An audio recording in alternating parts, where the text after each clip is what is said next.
Ночью погода испортилась.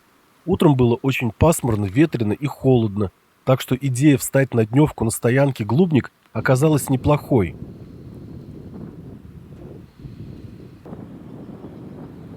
Периодически накрапывал дождь, оставляя на поверхностях и траве крупные капли.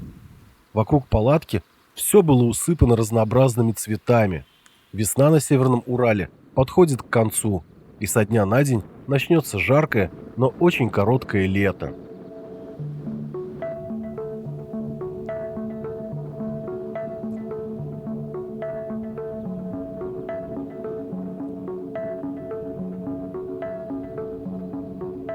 В течение дня погода менялась в лучшую сторону, поэтому Тель-Пас-Из нам довелось увидеть во всех красках.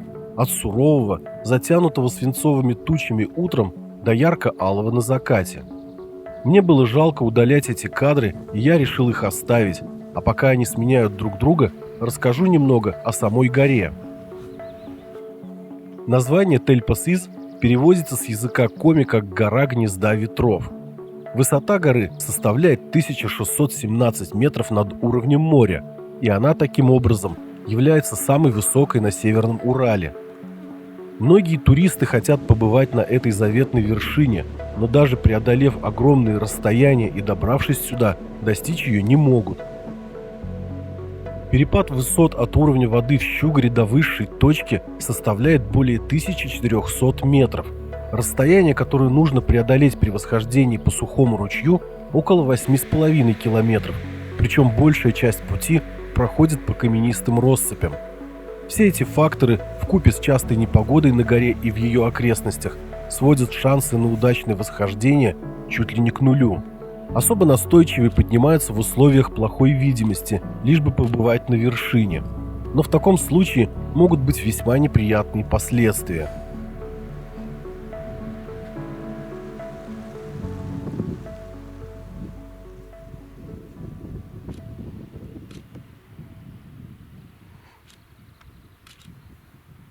После обеда появилась надежда на то, что гора в этот день откроется полностью. Ближе к вечеру на вершине осталось последнее облако, которое долго не хотело уходить. Склоны к этому времени начали менять цвет на золотистый. Это предвестник яркого и красивого заката.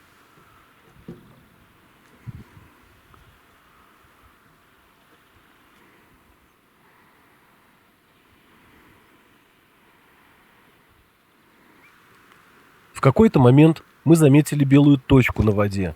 Она плыла не по течению, чем и привлекла наше внимание. Оказалось, что это одинокий лебедь. Он пугливо озирался на нас и старался не приближаться, но потом решил проплыть возле противоположного берега, а после и вовсе взлетел, подарив нам необыкновенные кадры.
Немного позже ушло и последнее облако с вершины. Теперь склоны горы утопали в золоте. Вот так, всего за один день, перед нами предстала во всех своих обличиях великая гора Тель-Пас-Из. Утром, укутанная плотными тучами, она, казалось, и вовсе не хотела показываться, но к вечеру, согнав со своей вершины непогоду, все-таки понежилась в огненных лучах заката.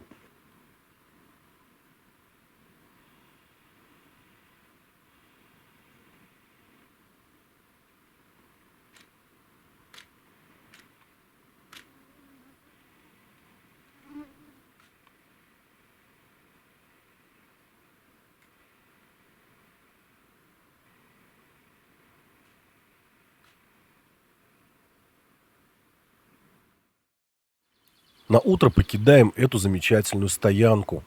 На дне ярко светит солнце, но Тельпос, вновь оправдывая свое имя, при помощи ветров начал укутывать себя тучами. Непогода может грозить и нам, так что лучше поспешить. Вещи упаковываем в гермомешки, которые, привязав к баллонам катамарана, используем в качестве сидений.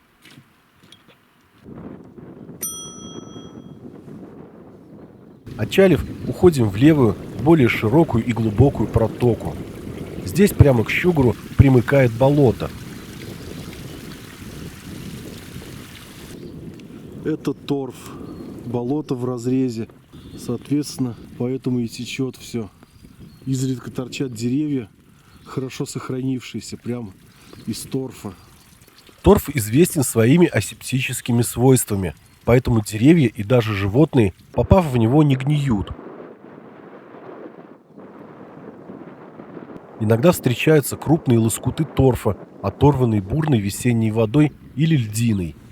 Издалека казалось, будто это крупный зверь отдыхает у воды. Беспрестанно оглядываемся назад. Гору то затягивает тучами, то она вновь открывается. У нас же на реке преимущественно ветрено. Иногда приходится прилагать усилия, чтобы продвигаться вперед. Горные пейзажи, кстати говоря, практически закончились. Теперь берега могут порадовать лишь разнообразием скал.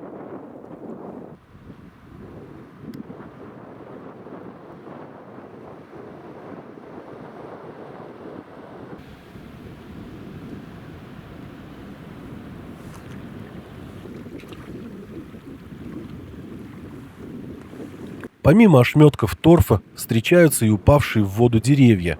Они еще больше напоминают диких животных. Не раз мы хватались за камеры, но, подплывая ближе, разочаровывались. Через 2,5 часа подошли к устью реки Тельпос. Здесь находится одноименная стоянка с таким же чумом, как и на Глубнике.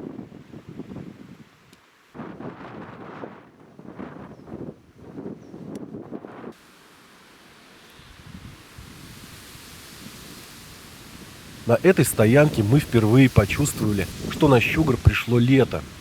На берегу здорово припекало солнце, на сотнях цветов сидели сотни различных насекомых. Сильный ветер гонял воздух, насыщенный испарениями и сотней ароматов.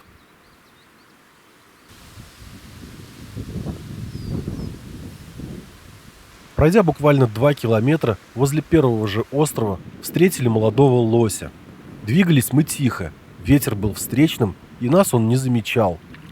Видимо, по каким-то своим лосиным делам он следовал на остров, поэтому осторожно перешел реку вброд. Глубина, надо сказать, для переката довольно приличная.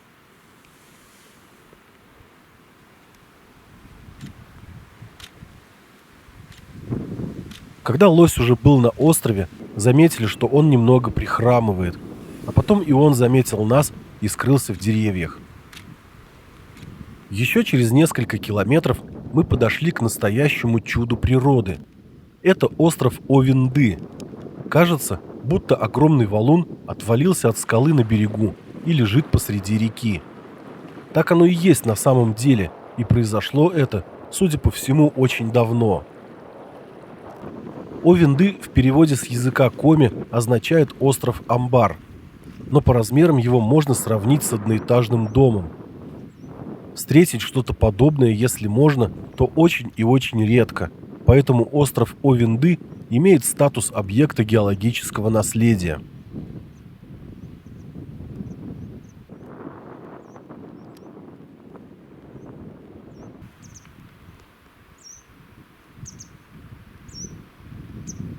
День пролетел достаточно незаметно. Уже подходило время останавливаться на ночлег. Сегодня решили дойти до стоянки Сидью. На карте там была отмечена изба.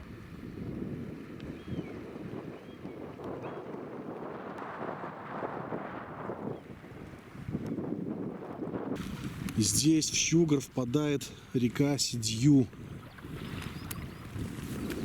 А стоянка чуть-чуть подальше. Вот ее видно.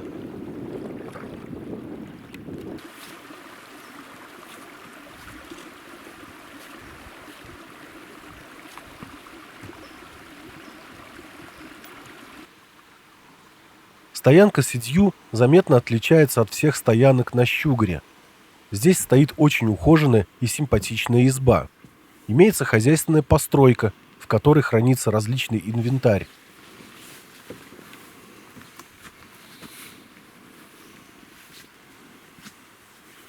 Неподалеку были видны еще какие-то домики, но к ним мы подойдем немного позже.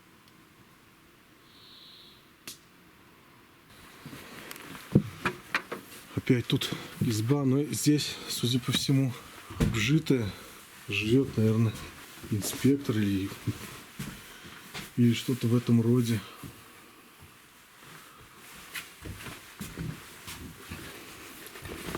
Здесь жилая комната. Но я пока не буду заходить, чтобы не разуваться, пока в сапогах.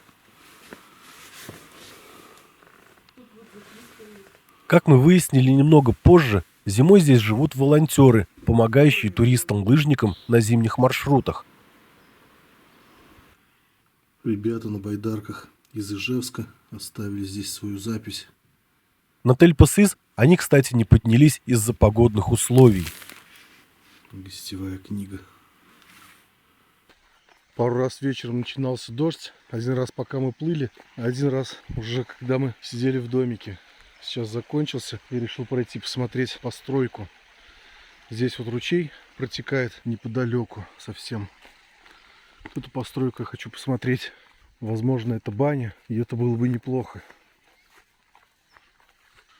Судя по всему, это либо будущая баня, либо вообще домик для туристов. Потому что тот нам показался прям таким жилым домом. Возможно, кто-то в нем постоянно живет. Здесь потом будут пропиливать дверь. И примерно такой же, чуть подальше, есть за ручьем. Тоже без двери, без входа. Тоже, видимо, готовится только. Ну что ж, без бани так без бани. Значит, в следующий раз. А здесь рядом с домиком, рядом с кострищем, одна из подстроек представляет из себя сарай. Здесь и стройматериалы какие-то. Ну, мы заходили, так смотрели, там саморезы всякие, гвозди, инструмент различный. По записям в журнале немножко не очень понятно. Приезжают сюда и как волонтеры по волонтерским договорам. Это помимо туристов. Видимо, ухаживают за этим домом. А так везде таблички тоже есть, что это национальный парк. Так что вот. И жилой дом, и как туристический приют. Вскоре на Щугар опустился вечер, и мы, поужинав, пошли спать в теплую избу. На следующий день мы нашли закопченное снаружи ведро и решили, что им пользовались для разогрева воды на костре. Поэтому я взял его и пошел к ручью за водой. В принципе, вода в Щугаре и его притоках чистая, и можно было бы набрать ее. Но после впадения Сидью она становится торфяного оттенка, а тут кристально чистая.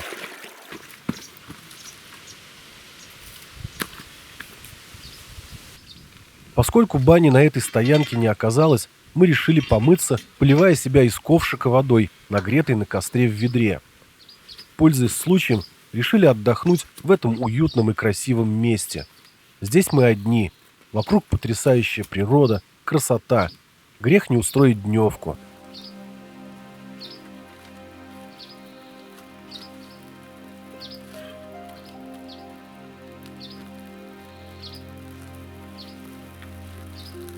Надо сказать, что практически на всех оборудованных парком Юга-2 стоянках нет проблем с дровами. Видимо, за этим следят инспекторы, которые приезжают сюда на моторных лодках со стороны Печоры. Однако из-за того, что Щугар-река по большей части мелкая, особенно в верховьях, моторка может пройти не везде. Знаю, что до сухого ручья туристов возят. Дальше, наверное, вряд ли.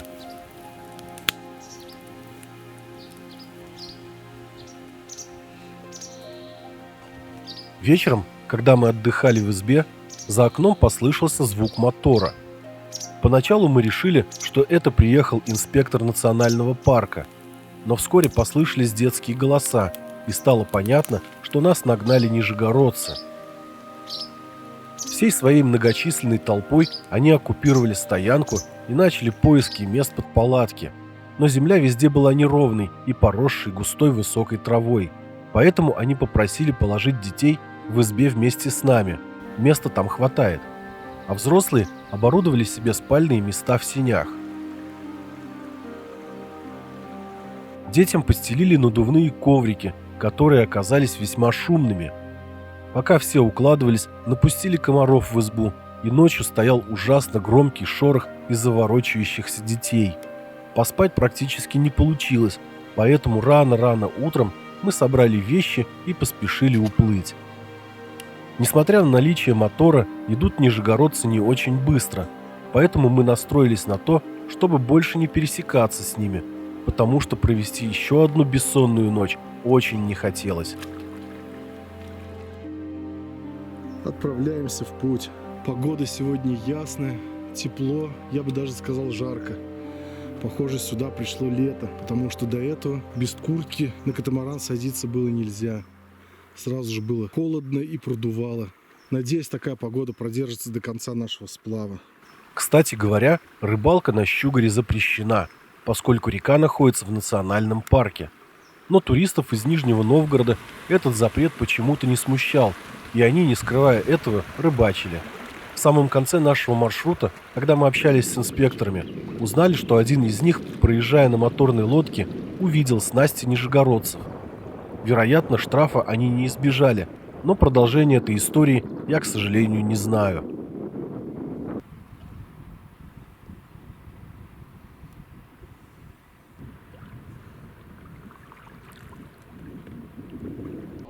Солнечная погода не только поднимает настроение во время сплава, но и позволяет увидеть то, чего нельзя увидеть в пасмурную.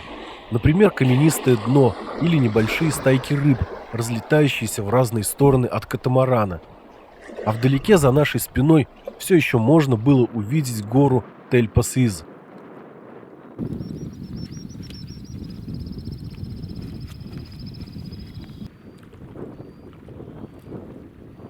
Все чаще по берегам стали встречаться более-менее высокие скалы. Названий у большинства нет. Эти скалы, например, находятся на повороте чуть ниже впадения реки Гердью. Ее название переводится как «Красная река», и вода в Щугре после ее впадения действительно приобретает красный оттенок. Как и Сидью, она берет свое начало в болотах, поэтому обеим этим рекам свойственен торфяной окрас воды. Разнообразие самих скал на Щугаре впечатляет. Встречаются как сильно разрушенные в виде осыпей, так и высокие, до нескольких десятков метров в высоту. Но самые грандиозные нас ждут впереди. Это скалы, образующие так называемые ворота.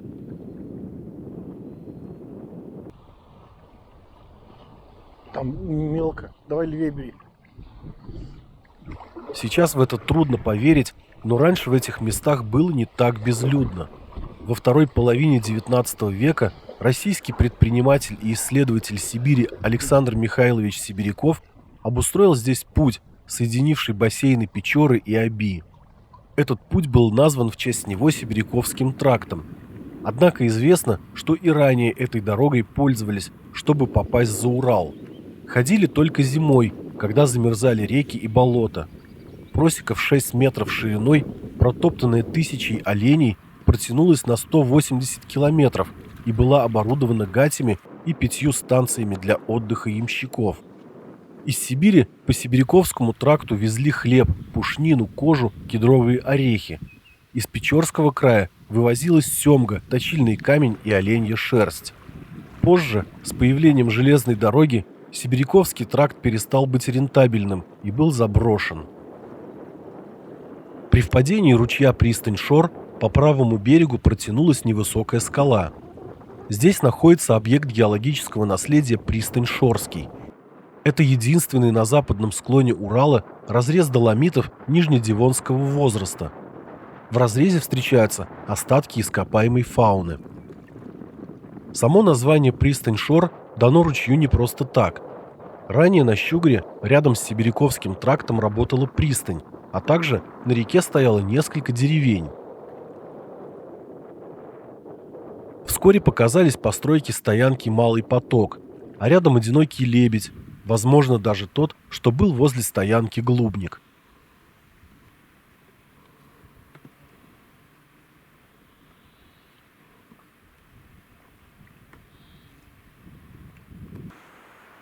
Здесь мы вышли на обед. Стоянка находится на открытой поляне, ярко освещенной знойным северным солнцем. Ветра практически не было, и впервые за все путешествие нам стало так жарко, что во время приготовления еды на костре казалось, будто вот-вот хватит тепловой удар. Быстро перекусили и поспешили на воду, к нашему верному спутнику – ветру.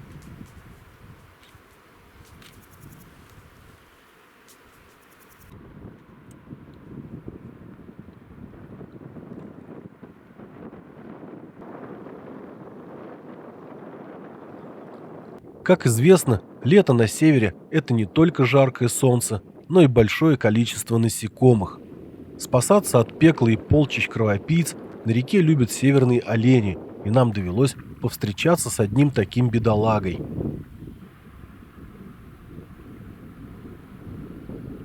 Я и думаю, удалось обоим какой-то это. Да вроде бы олень, тут вот на этом дисплее на маленьком не очень понятно.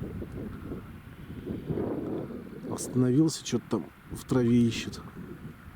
Ты видишь еще. Угу. Ну он на берегу прям возле воды скрылся. Видно, как несчастному оленю досаждают мошка и оводы.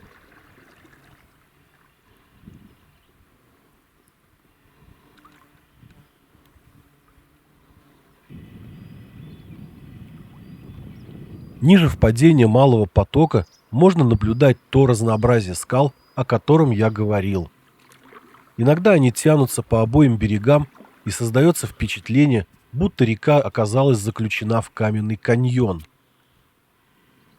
А примерно за 6 километров до стоянки Рублевая река делает крутой долгий поворот, и на всем его протяжении по левому берегу возвышается разрушенная скала.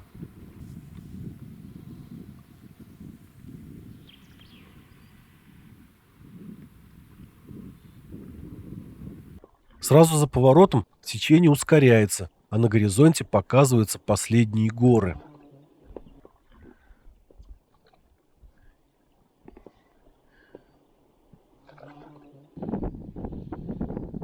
Щугар уже давно приобрел характер равнинной реки.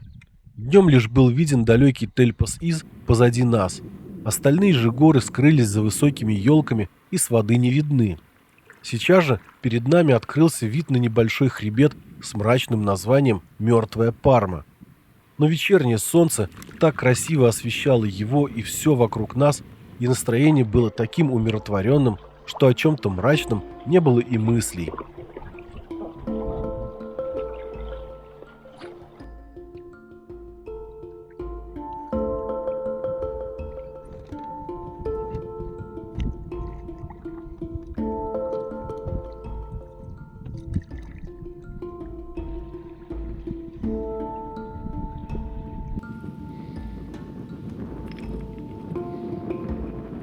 К половине пятого подошли к стоянке Рублевой.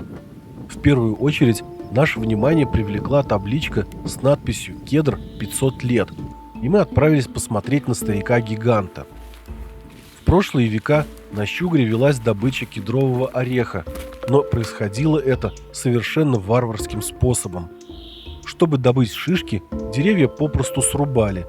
Не мудрено, что через небольшой промежуток времени кедры здесь почти полностью исчезли. Какая-то постройка, обвернутая целлофаном. Ой, это ж баня. Ничего себе.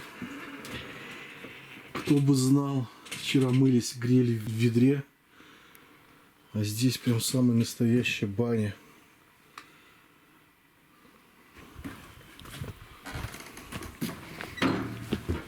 Веранда просторная. Ну, какая птичка.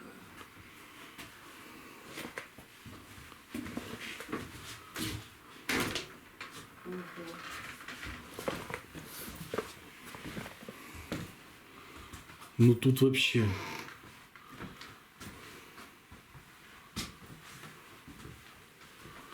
О, библиотека целая.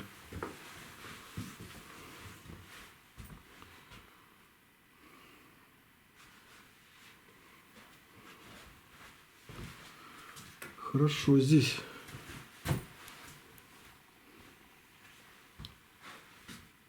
Как бы ни было здесь хорошо, мы решили пойти дальше и найти такую стоянку, чтобы не было риска встретиться с другими туристами.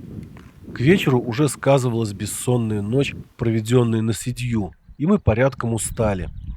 На информационном щите на Рублевой прочитали про остров, на котором останавливаются туристы на отдых ниже впадения ручья Рублевого. Наметили себе цель дойти до этого острова, но в случае, если подвернется удобное место для лагеря, остаться на нем.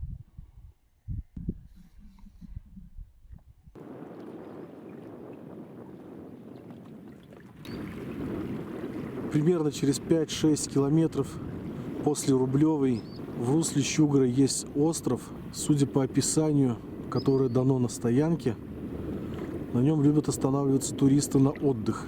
Мы пока что ничего подходящего себе не нашли для ночлега. Сейчас попробуем посмотреть что-нибудь на этом острове. Возможно, что-то даже будет хорошее. Здесь, видимо, с прошлого года неиспользуемая стоянка. Но она очень маленькая. Здесь либо на обед останавливаться, если с группой идти, либо на ночлег прям очень небольшой команде. Например, как мы. Остров, на котором мы остановились сегодня, называется Очайольды.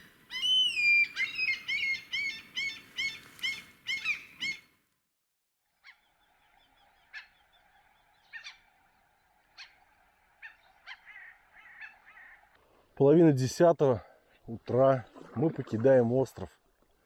Точнее, уже покинули. Спалось сегодня, на удивление, хорошо. Выспались, хоть и встали рано. Комаров на острове, конечно, много. И чайки устроили брачные игрища прямо возле нашей палатки. Ну, только под утро мы стали замечать их крик, а так они даже нам нисколько не мешали. Сегодня планируем еще пройти около 30 километров. До финиша осталось по навигатору около 88. Погода в этот день испортилась. Небо заволокли низкие тяжелые тучи, периодически моросили дожди.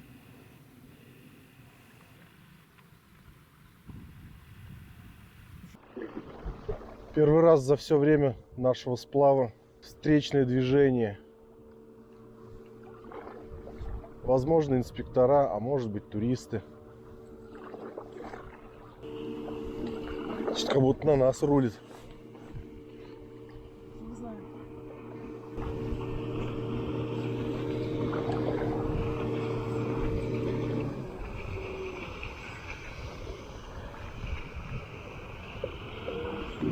Давай поближе. Здравствуйте. Там никого нет? Есть, там еще туристы будут. Мы на острове, на этом Очайольды. Они на Рублевой. Сразу за островом, приютившим нас прошлой ночью, река делает несколько больших поворотов. Иногда встречаются перекаты, а вскоре русло Щугра с обеих сторон оказывается заключено в некое подобие каньона, образованного невысокими скалами и протянувшегося на километры.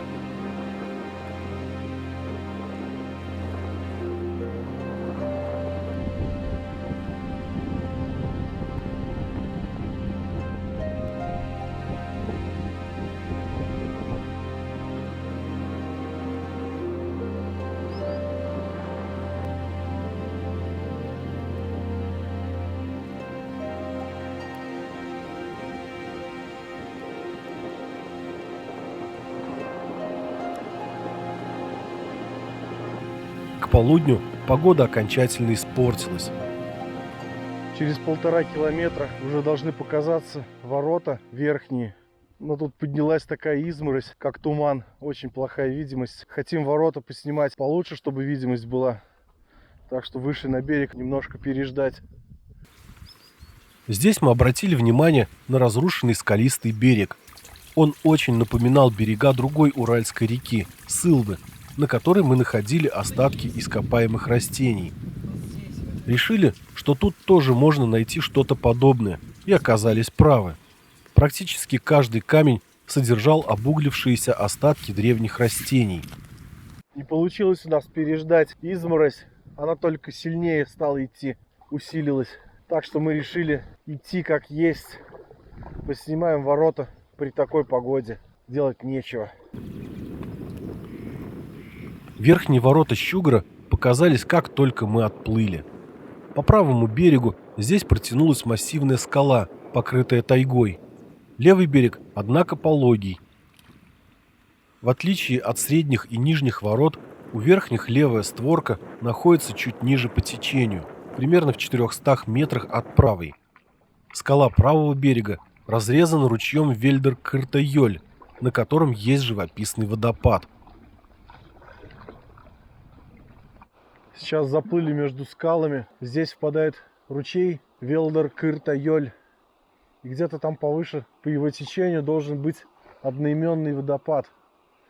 Сейчас попробуем где-нибудь причалить и поискать его.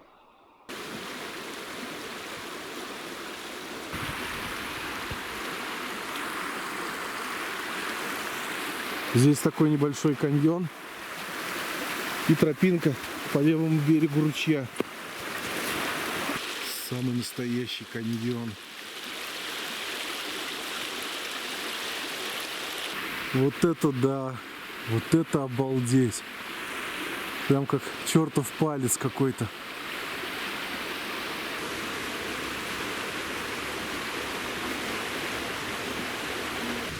Уже слышен водопад.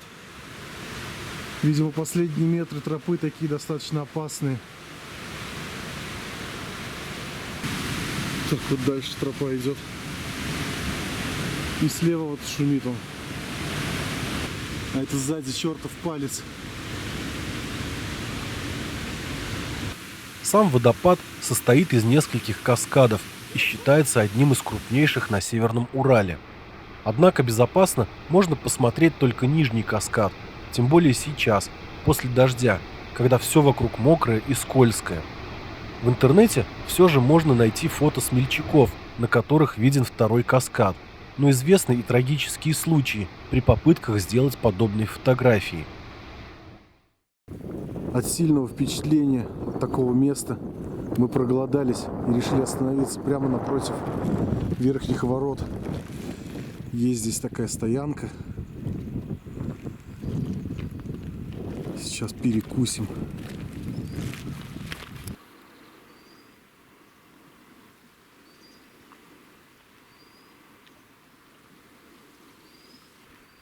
Навес опять сдуло. Стоянка Верхние ворота не была отмечена на карте национального парка. Соответственно, увидеть ее здесь мы не ожидали. Но расположена она в очень удачном месте, поскольку вид на скалы открывается просто шикарный. Высота их достигает 35-40 метров, а глубина реки под ними около 10. Верхние ворота Щугра – это памятник природы Республики Коми. Кстати, сам национальный парк Юга-2, самым первым в России, в декабре 1995 года был включен в список мирового наследия ЮНЕСКО. Также он является самым большим национальным парком нашей страны.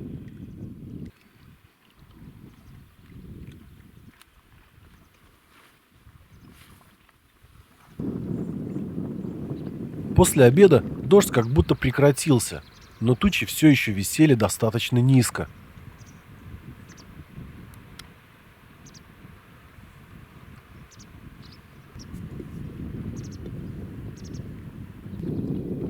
Вскоре мы добрались и до переката Чукля-Кось, который считается одним из самых сложных.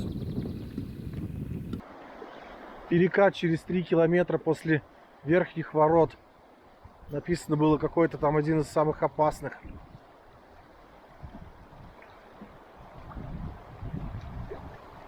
Волны на этом перекате действительно были высокие, на наш взгляд, не менее полуметра высотой.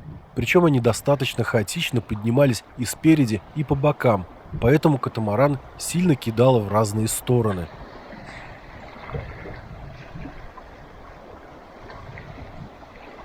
О, хорошая волна.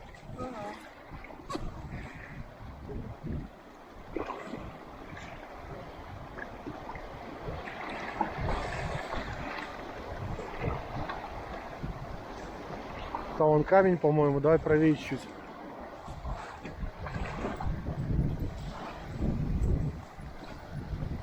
Так, вот здесь вот прямо держи.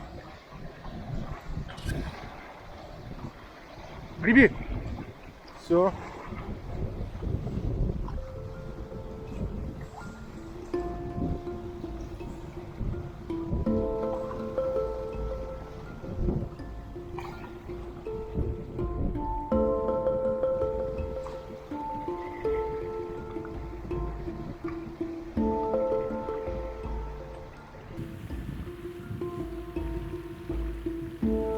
На следующем повороте мы подплыли еще к одному интересному, на наш взгляд, месту. По правому берегу здесь протянулась скала, частично заросшая лесом. Скала темного цвета, но небольшой участок будто покрыт ржавчиной.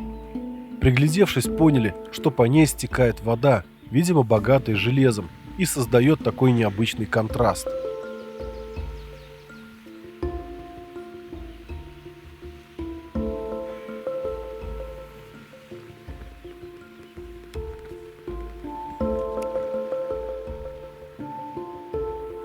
На одних скалах можно разглядеть изогнутые слои породы, другие, тоже сильно разрушенные временем, будто гигантские стены, накренились и частично провалились сквозь землю. Вскоре река снова оказалась словно зажата еще в один каньон. Это мы подходим к средним воротам Щугара. Тоже хотелось поснимать их при солнечном освещении, но сегодня погода не благоволит нам весь день. У ворот река сужается с 250 до 70 метров. Под скалами яма, как и в верхних воротах, глубиной около 10 метров. Это еще один памятник природы и объект геологического наследия.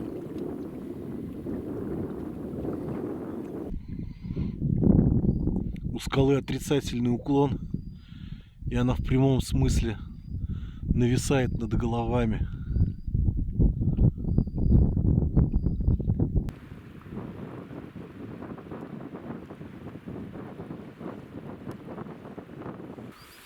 База ихтиологов.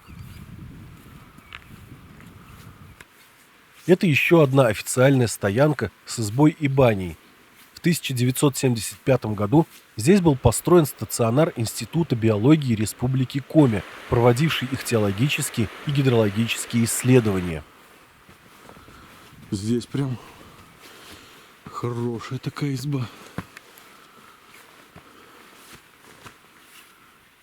Так, комарам запрещено людей выносить. Там информация какая-то всякая. Дровник, дальше туалет, как обычно. Кострище под навесом. О, баня опять.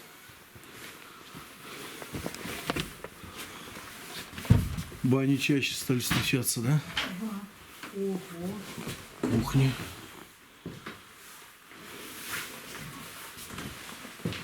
Здесь как-то тепло даже. Ну, теплее, чем на улице.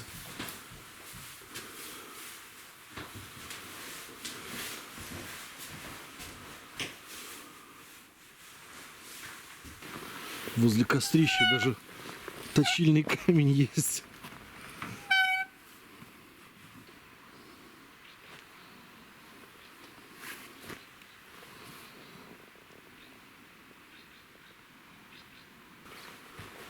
А чуть дальше расположена, видимо, старая изба.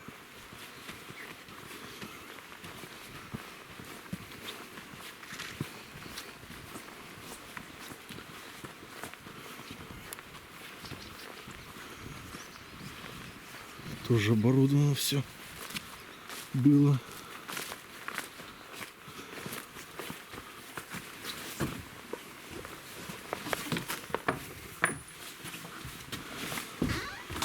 Так и есть. Так, сейчас я Включу освещение на камере. Вот так вот.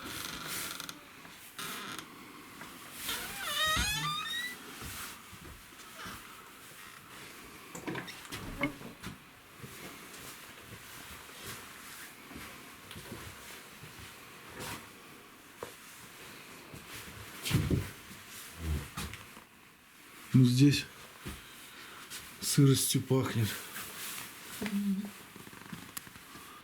Чуть ниже базы ихтиологов, примерно через километр, есть остров. И мы сейчас попробуем на нем поискать стоянку или хорошее место для стоянки.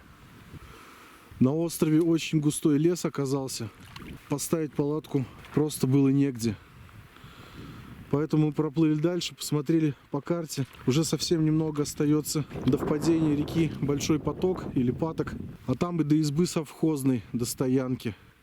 Поэтому мы решили попробовать дойти до нее. Единственное, то, что мы прочитали на базе ихтиологов информацию о том, что при впадении Большого Потока есть порог с высокими стоячими валами. Можно было бы остаться и на базе ихтиологов, но есть риск снова провести бессонную ночь, поэтому мы решили максимально оторваться от преследователей. Под вечер погода совсем испортилась.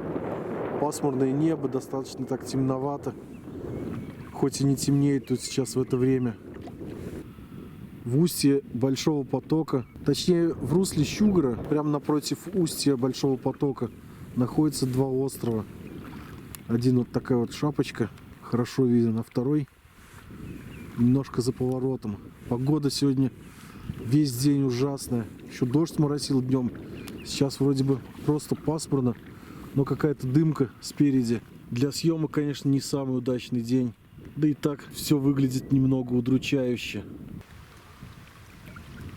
3 километров. Устье Большого Потока. Это самый крупный приток Щугра. Говорят, осенью сюда даже заплывает семга. Вот чуть ниже устья, в нескольких сотнях метров, видны какие-то волны. Наверное, это и есть тот порог, про который говорилось. Он больше на перекат похож, конечно. Думаю, никаких сложностей он не представляет. Эх, на камень сели. Да. За 4 с лишним километра до стоянки изба совхозная. Еще какую-то стоянку обнаружили на левом берегу.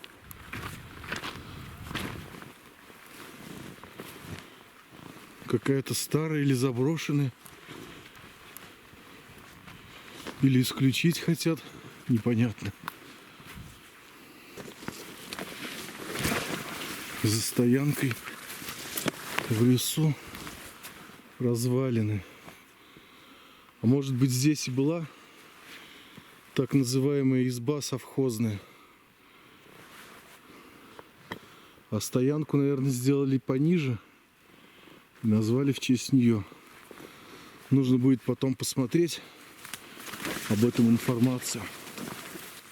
Судя по старым советским картам, раньше здесь была и охотничья изба, и рыбацкая база.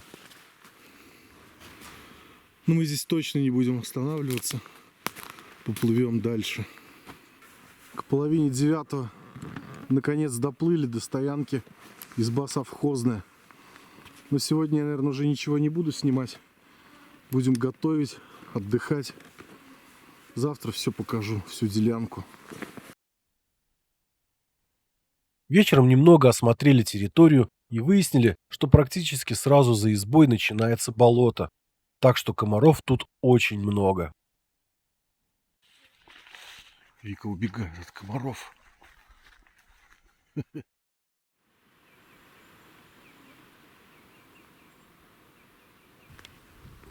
Изба здесь самая обычная, наподобие той, что была на Торговой.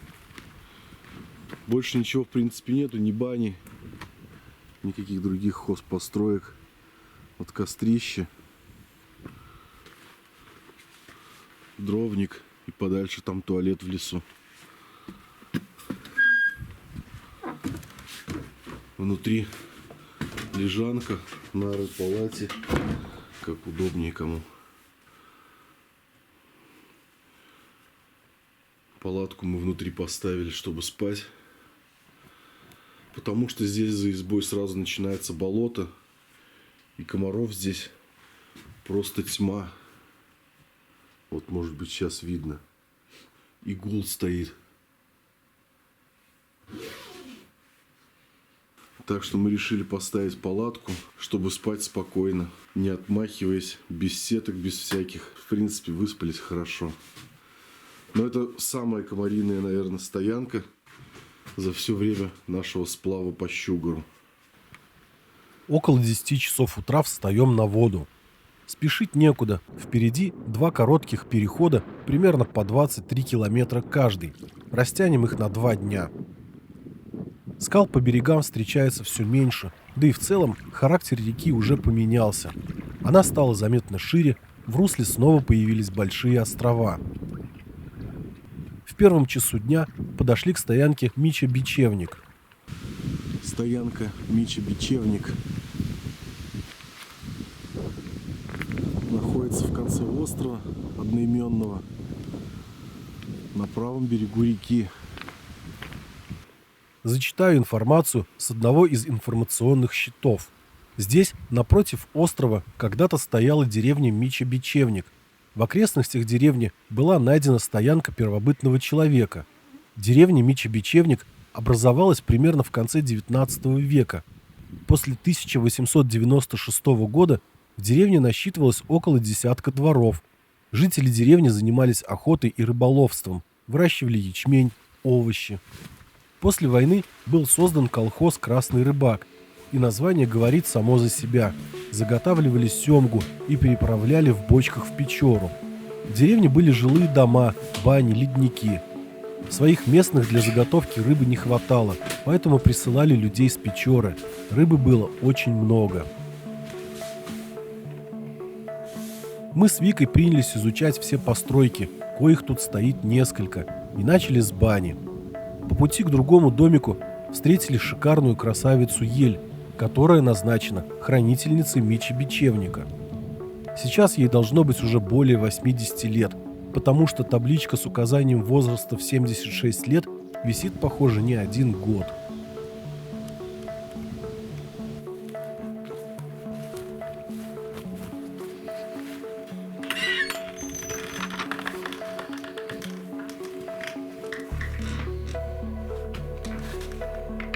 В каждой избе есть своя небольшая библиотека, но ничего интересного для себя мы не нашли. В основном это романы в стиле Дарьи Донцовой и криминальное чтиво из 90-х. Самый большой дом очень просторный, начиная с веранды длиной в несколько метров и заканчивая комнатами. Все стены украшены детскими рисунками с организованных национальным парком тематических конкурсов.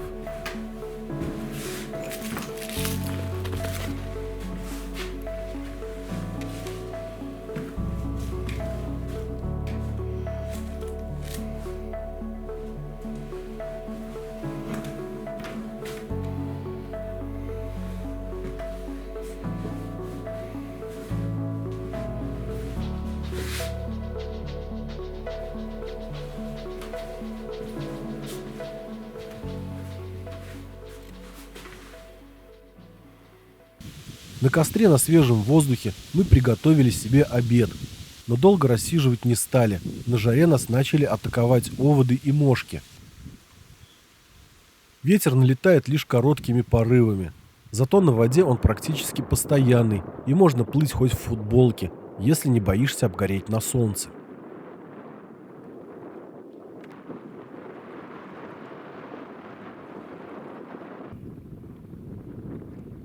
После того, как прошли 2 больших излучины, увидели свою сегодняшнюю цель – остров Кыртыди. Ну а рядом с ним и еще одну ключевую достопримечательность – нижние ворота Щугора. Жалко, опять подводит освещение, но это не страшно. Мы здесь будем ночевать, поэтому вдоволь насмотримся на них.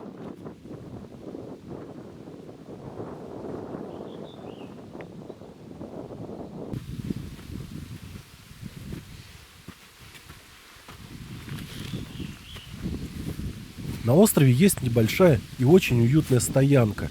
Трава на ней недавно скошена, заготовлены дрова.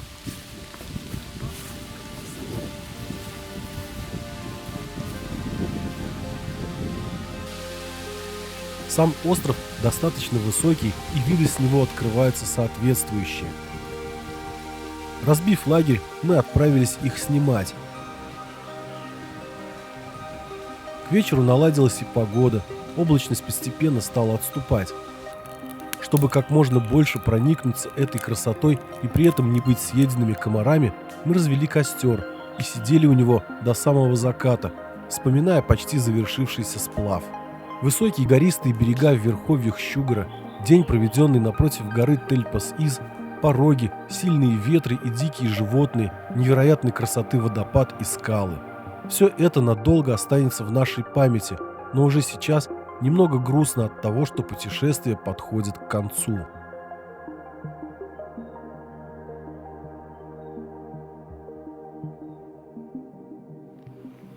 Погода утром, словно по нашему заказу, была солнечной и небо безоблачным. Собравшись, мы в первую очередь переплыли на обнажившуюся из-за падения уровня воды галечную отмель. Она находится аккурат напротив входа в нижние ворота, и нам показалось, что с нее должны получиться хорошие кадры и фотографии. Скалы ворот сложены карбонатными отложениями, образовавшими подобие гигантских зубцов, которых насчитывается около 20. Хвойный лес с вершины скал спускается в распадки между зубцами, подчеркивая их очертания.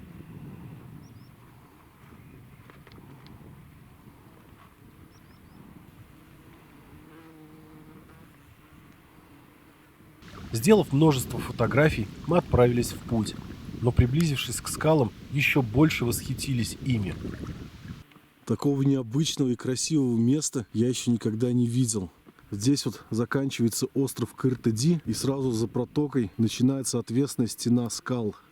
Длинная и высокая стена постепенно переходит в нижние ворота Щугара. Пожалуй, это последняя достопримечательность на этой реке. После нижних ворот высоких скал уже нет. Река становится широкой, более 300 метров, но течение, хоть и слабое, еще есть. Расстояние от нижних ворот до устья примерно 22 километра. Нам пришлось проделать этот путь по сильной жаре, отмахиваясь от большого количества оводов. Последний поворот, за которым уже, наверное, будет видно Печору. Осталось почти 7 километров. Вскоре действительно показался противоположный берег Печоры и домик контрольно-пропускного пункта Щугар. Причалили. На левом берегу реки Печоры видна деревня Усть-Щугар, откуда мы хотим уехать в город Печора. Спросив у инспекторов, смогут ли они отвезти нас туда, и получив утвердительный ответ, разобрали катамаран для просушки. Ночевать здесь нам целых 2 ночи, поскольку катер до Печоры ходит только по понедельникам, средам и воскресеньям, а сегодня понедельник, но уже поздно. Ехать через Вуктыл не захотели, потому что там опять надо будет долго трястись на автобусе, а в Печоре, как говорится, сразу с корабля на поезд. Инспекторы, коих тут было 2, оказались невероятной доброты людьми. Как только мы разобрались с вещами, нас отправили в баню, затем накормили. Первую ночь мы провели в палатке, но вторая грозила сильным ливнем, и нас уговорили занять 2 свободные койки в доме. Следующий день провели за просмотров на ноутбуке ужастиков 80-х годов, фанатом которых оказался инспектор Михаил. Изба хоть и небольшая, но очень уютная и чистая.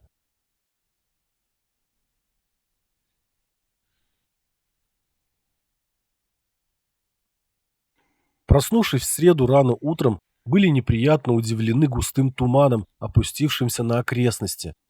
Это неожиданное погодное явление могло сильно повлиять на навигацию, а катер ездит только по определенным дням и в четверг точно не приедет.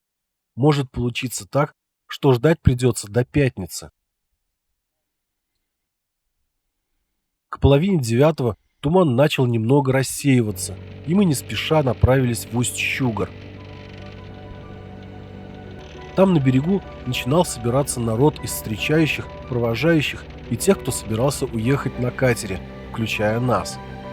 Кто-то дозвонился в Вуктыл и сказал, что катер вышел, но с опозданием. Примерно через час послышался заветный гул.